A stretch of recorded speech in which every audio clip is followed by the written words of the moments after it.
And thanks again very much to the organizers for inviting me to come here. What I want to do is I want to look at the case of former Yugoslavia, which is a double transition. On the one hand, Yugoslavia was experiencing at the late 80s and early 90s a transition from an authoritarian state and a sort of centralized planned economy, though different from the economy of other communist countries at that time. And of course, superimposed on that was the wars of Yugoslav disintegration, which added a sort of post-conflict aspect. So here we're talking about sort of post-authoritarian and post-conflict converging and sort of happening simultaneously.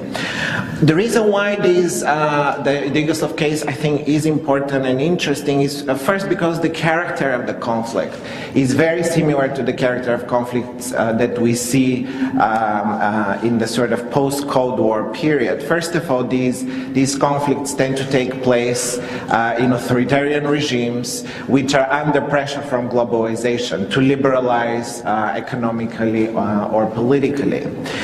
The other striking feature, particularly in the context of the Arab transitions, is that democracy movements, pro-democracy movements, end up sort of paving the way for armed conflict. In the former Yugoslavia, from the start of the 1980s, there was a sort of thriving democracy movement, which was about reconstituting the relationship between state and society, and that movement ended up being hijacked by one of the agendas in the civil society circles, which was the nationalist agenda. So it became about reconfiguring the relationship between Belgrade and Zagreb, or Ljubljana and Belgrade, rather than this very rich pro-democracy movement that emerged in the 80s. And some people go as far as to interpret the conflict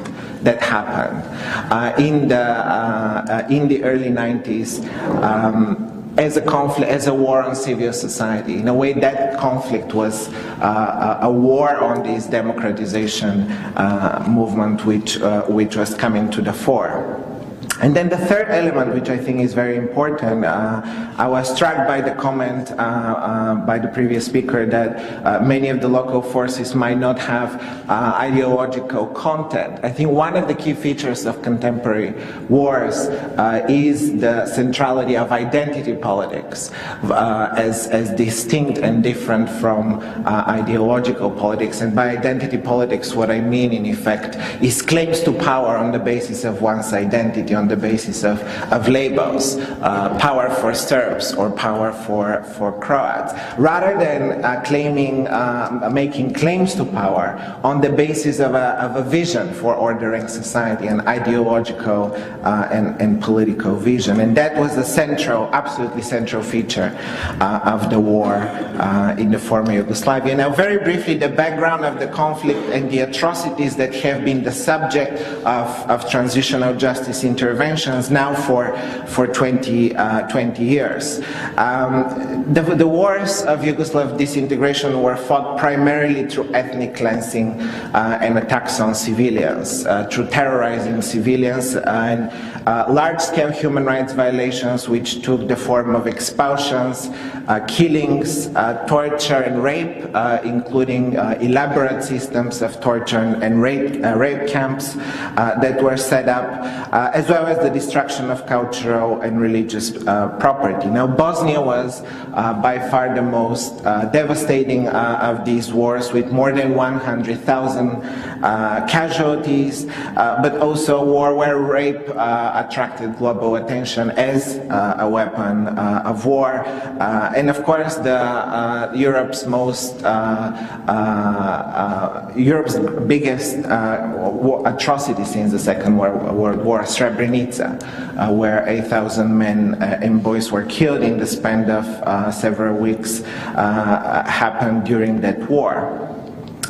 Now, the Dayton Accords brought the formal end of hostilities in 1995, negotiated by the international community. And here again, I think Yugoslavia is very important because it became, if you want, a laboratory also for this new approach of the international community towards peace building, what is called liberal peace. And liberal peace is the combination of, peacemaking, peacekeeping, and peace building, so a set of security instruments.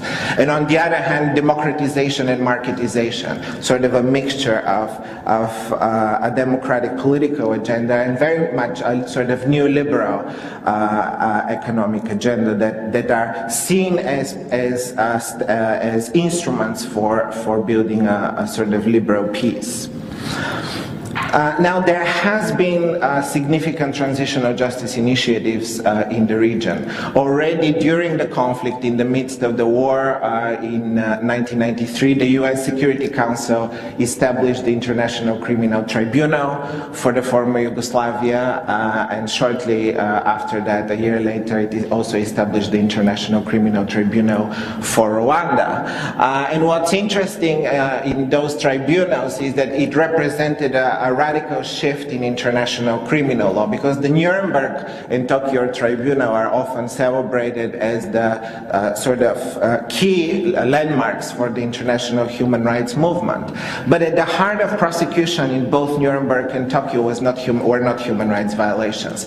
The central crime, what the judges at Nuremberg said, was the supreme international crime, which was different from other crimes only by incorporating within itself, they said, the accumulated evil of the whole, were crimes against peace. So the central offense, if you want, was violation of state sovereignty. And in fact, crimes against humanity, which was the way in which the Holocaust crimes were prosecuted at Nuremberg, were only third, and they could only be prosecuted in relation to other crimes in the statute, which meant crimes against peace or aggression and war crimes. A very different situation in 1993, where what is attracting global attention in the context of the war in Bosnia is the humanitarian aspect. It is the pervasive ethnic cleansing. And so in establishing the tribunal using Charter 7, so this is explicitly framed as an instrument for maintaining international peace and security of the Security Council mandate. What attracts attention and what is sort of at the heart of the reinvention of international justice that takes place at the time is precisely ethnic cleansing. So it's not the waging of aggressive wars, it's human rights violations which are committed in the context of ethnic cleansing, reaching genocidal dimensions in places like Srebrenica. So far, the Yugoslav Tribunal, which is at the very end of its operations, has indicted 160 individuals, and around 30 of these indictments have been stalled because usually of the death of the indicted individual. But so far, we have 74 convictions, 18 acquittals, 20 cases are pending, including some of the most important ones regarding Bosnia, the Bosnian Serb military and political leadership. Radovan Karadzic and Ratko Mladic are both currently on trial, and these cases are pending. But also the tribunal initiated a policy of reverse transfer. So rather than individuals being transferred from the region to The Hague for prosecution, a number of cases have been transferred from the Yugoslav Tribunal for prosecution in Bosnia, Croatia, and Serbia, and for that purpose a set of local structures have been established. So in Bosnia we have a special war crimes chamber, which is a mixed chamber that has both international and domestic staff and applies both domestic and international law. In Serbia there is a special war crimes chamber as part of Belgrade High Court, and a sort of twin chamber for organized crime as well. And in Croatia, 4 domestic courts, district courts, were designated as special courts for prosecuting war crimes, and they were given extraterritorial jurisdiction, so they could take up crimes from other regions, and these are Zagreb, Osijek, Split, and Rijeka. So there have been a substantive numbers of domestic cases. By far the most significant contribution of domestic trials has been in Bosnia, and by far the most controversial in terms of the politics around it, and I'll get back to it later. In Bosnia, there have been several failed attempts for official truth commissions that would be national commissions, frustrated for a variety of reasons. There has been one commission that looks specifically at Srebrenica, and that was a commission with a lot of established under a lot of international pressure. You may know, but the Dayton Peace Accords established effectively an international protectorate, and the High Representative of the international community was key in getting, Republika Srpska, the Serbian entity of today's Bosnia, to agree to that commission. Now, when the commission published a report providing what many people saw as certainly not complete, but a level of recognition for the atrocities, the massacre in Srebrenica, the response has not been very positive from affected communities. There was a sense that this was done under international pressure, and it did not in any way reflect a sort of politics of recognition in Republika Srpska. There have been a variety of restitution and reparation measures for property, for disability benefits, and a number of other initiatives, and although they have been important, I think again on the issue of restitution and reparation 20 years later, with massive support from the European Union. I mean, just to put this in perspective, there are estimates that, I think the statistics is that the international community has invested in Bosnia around 20 times more than what was invested in the Marshall Plan, with the Marshall Plan in Europe after the Second World War. So you can imagine the amount of engagement and investment because this region was seen as eventually going to be integrated in Europe. We have seen an unprecedented level of attention and support, and despite that, these problems are outstanding. And similarly, in relation to vetting, there has been some improvement in those parts of the former Yugoslavia where the international community has pushed for vetting. And by vetting, I mean rather than lustration, which is a way of removing or barring access to certain public office for a group of individuals because of association with a regime or criminal organization. Vetting takes an individualized approach. So there was recertification of the police in Bosnia, where each policeman had to go through a process of vetting whether or not they had participated in, or they could have participated in human rights violations. Now, this is not a judicial process, but it's a quasi-judicial process, and people are sort of incorporated or not in the new security structures based on in part on this human rights vetting. In other parts, however, as a result of the wars and the way in which the wars, both in Serbia and in Croatia, entrenched the regimes of Slobodan Milošević and Franjo Tuđman, what we've seen is almost reverse vetting. Over the years, these institutions have been, from these institutions, those who might be dissidents, those who might be resisting the politics, the nationalizing politics of these regimes, have been removed from the judiciary, from the police, and it's the wartime elites, those networks that effectively prosecuted the war, that waged the war. These are the elites that are now in control of state institutions. A very sort of recent example from Serbia, there was the chief of staff of the Serbian armed forces is someone who was a commander of Serbian forces in Kosovo. A number of of cases at the Yugoslav Tribunal have established the commission of crimes in that part of Kosovo that was under his control. And when human rights organizations published the brief effectively calling for his removal when he was elected. This case was transferred to be sort of considered by the War Crimes Chamber, and the War Crimes Chamber said there is not enough evidence to initiate prosecution, and he remains the head of the Serbian armed forces. So what we see, rather than transition and sort of radical break, what we see is continuity in terms of the elites, but also in terms of the underlying ideologies. And now I turn to reconciliation. It is widely seen as a failure. I mean, the fact that 20 years later, after so much investment in state building and peace building, the European Union still has to have military forces. There is still a much smaller, but there is still a peacekeeping force in Bosnia, which is seen as necessary. There is also the continuing bullying, particularly of the elite in Republika Srpska, the Serbian entity, that whenever certain types of reforms that are politically sensitive and that challenge the interests of these wartime networks, which became entrenched during the war, whenever these types of reforms, constitutional reform or police reform, is put on the agenda, there is resistance from Republika Srpska and its leadership, and there are threats that Republika Srpska will once again try to secede. So the state is kept sort of in a permanent state of instability. In fact, what we might be seeing in many cases is regression. I mean, when you ask people from an earlier generation about the war in Bosnia, why was the war so brutal? They said, well, the war was so brutal because we didn't hate each other.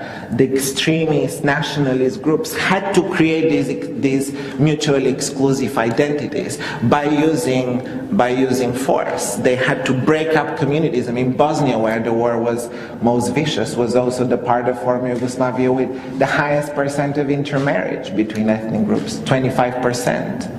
And so that older generation has a very different interpretation of the war often and the violence. Younger people have been socialized in a very different environment. So in Bosnia we have this phenomenon of two schools under one roof, where in the same school building, Serbian, for example, and Bosnian Muslim students will be learning two different history curricula and effectively learning that opposed, competing and conflicting narratives of the war.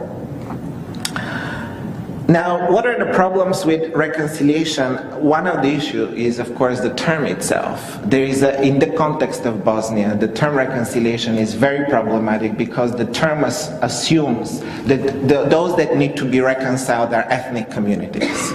It is framed in inter-ethnic terms, and therefore it ends up feeding the nationalist narratives. It ends up legitimizing those extremist groups that try to create these mutually and managed these mutually exclusive nationalisms through the use of force, through the commission of atrocities in the context of pursuing ethnic cleansing. So in a way, a sort of inter-ethnic reconciliation reproduces this problematic framing of the conflict and ends up legitimating the same entrenched ethnic elites and their wartime networks. The conflict, on the other hand, is increasingly seen as in a sort of different framework, rather than a contest of wills between two sides that might have legitimate grievances. And the conflict sort of is an expression of these grievances. Increasingly, the way we understand the conflict is as a mutual enterprise. What one can see is that the ethnic elites, the nationalists, which hijack the democratizing movement, can be seen as involved in a both political and economic mutual enterprise, because their claim to power depends on the existence of a radical exclusivist on the other side. So there is the political project of dividing up and splitting up and ethnically cleansing, but also huge economic benefits that these actors accrued both during the war and after the war. I mean, in these wars often political violence, criminal violence is very, very difficult to separate. And so, in a way, one could argue that that if one takes the mutual enterprise approach, the cardinal problem, the cardinal sin, if you want, was the Dayton Peace Agreement. Because what the Dayton Peace Agreement, which the international community negotiated and continues to be celebrated as a big success because it ended the war. Well, in fact, one could argue that the peace was a product of the locals.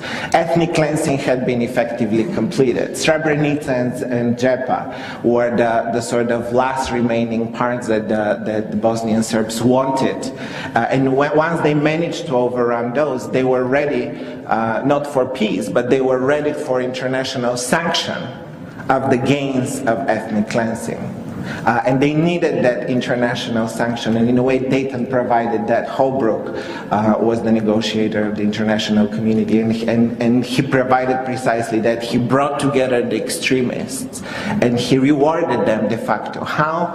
First, by providing for power sharing, and a power sharing agreement which brought together these ethnic elites and their wartime networks, and effectively created a certain type of politics that can never be inclusive. It is exclusive by default because your political participation in the Bosnian political order after Dayton is mediated through your ethnic identity. So you can only participate in politics, in government, as Serb, Croat, or Bosnian Muslim. And in fact, the discrimination, from a human rights approach, this has been so problematic that the European Court of Human Rights, in a case involving a Roma and Armenian who challenged Dayton on the basis that they could not run for certain high-level positions because they were not members of the three constituent peoples of the Serbs, Croats, and Bosnian Muslims. The European Court did rule in their favor and found the entire constitutional order that was established by Dayton, de facto in violation of principles of non-discrimination and in violation of the prohibition of ethnic discrimination. Now, in a way, what one could argue is that also undermined the prospects for genuine justice and accountability. While the international community was busy setting up international courts at one level, at another level it was integrating these elites and these wartime networks further and further. So in Dayton, the key negotiators were the president of Serbia, the Serbian leadership and the Croatian leadership, Milosevic and Tudjman. And so they were strengthened. These very repressive, criminalized regimes were strengthened in both countries, and of course 3 years after Dayton we had another wave of ethnic cleansing and another sort of major war, which was Kosovo. And so in a way what one could argue is that the mutual enterprise that the war incorporated, that the war involved, this mixture of political and economic interests that converged in the politics and the pursuit of ethnic cleansing, of exclusivist nationalisms, the mutual enterprise of the war became entrenched in the very political order and constitutional order with Dayton. Are there any alternatives? And I'll end on this note. Well, I think alternatives have to be thought of as moving away from the ethnic framing and from the entrenchment and legitimation of the ethnic elites and their wartime networks. And there has been, because any type of legitimation, even just the term reconciliation, as long as it invokes this inter-ethnic framing of the conflict and what the underlying problem is, in a way, inevitably ends up legitimating and strengthening both the elites and their criminal enterprises and the mutually exclusive nationalisms in the region. So one very, very interesting and in my view very promising alternative is in effect an alternative types of politics, and it's an alternative politics that is coming from the bottom up and that uses transitional justice and sort of recognition of the atrocities and abuses that were committed as a way of thinking about and opening up space for an alternative politics. And here I refer to the RECOM initiative. The RECOM initiative is a regional civil society initiative in the former Yugoslavia, which effectively demands from the states in the region to create a regional Truth Commission. There have been huge problems for transitional justice in the former Yugoslavia because, unlike other transitions that are happening as a result of dictatorships, here the conflict was effectively regional and transnational. So for every type of transitional justice mechanism, whether it's a trial or reparation case, you have the situation that victims, perpetrators, witnesses, and evidence are often on different sides of today's borders.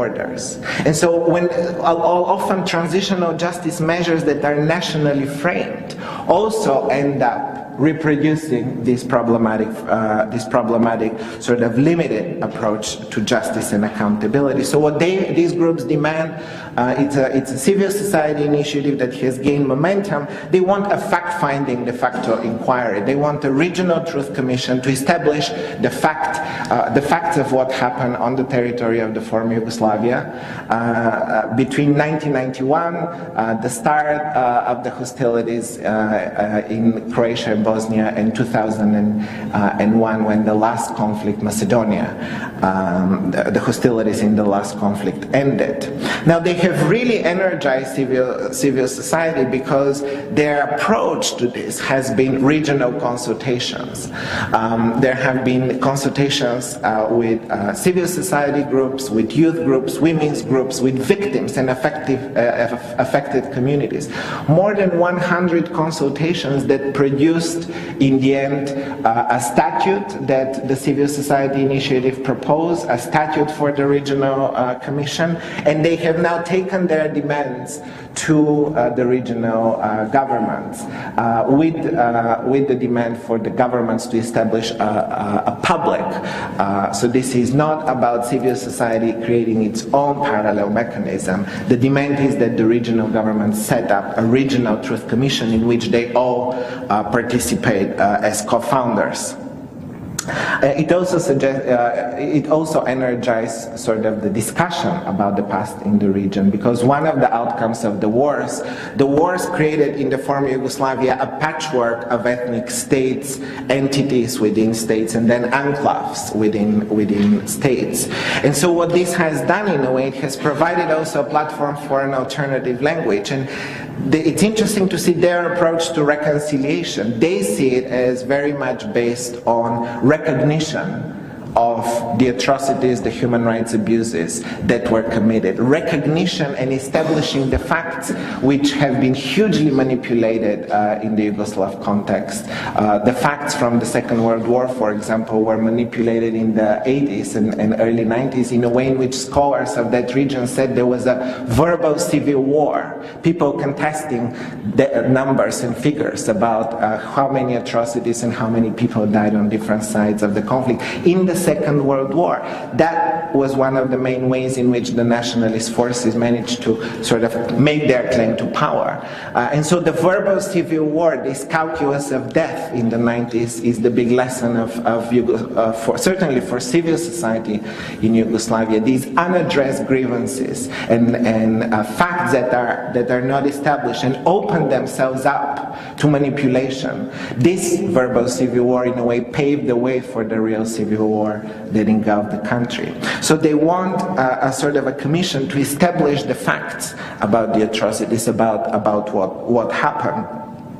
And it is also, in a way, is a model of a different type of inclusive politics, because the inclusive politics in the Balkan context, which has fed into and reinforced the power of these predatory ethnic elites, has always been about inclusive on an inter-ethnic basis. And the moment you adopt the inter-ethnic approach and the inter-ethnic basis, the moment you reassign individuals into ethnic communities, you end up legitimating the same actors, and you end up reinforcing the exclusivist politics which you're trying to challenge. And I think this individualized approach, the framework of establishing the facts of what happened through the prism of the victims of human rights violation is one promising direction for civil society and for politics in the region to go beyond the limits of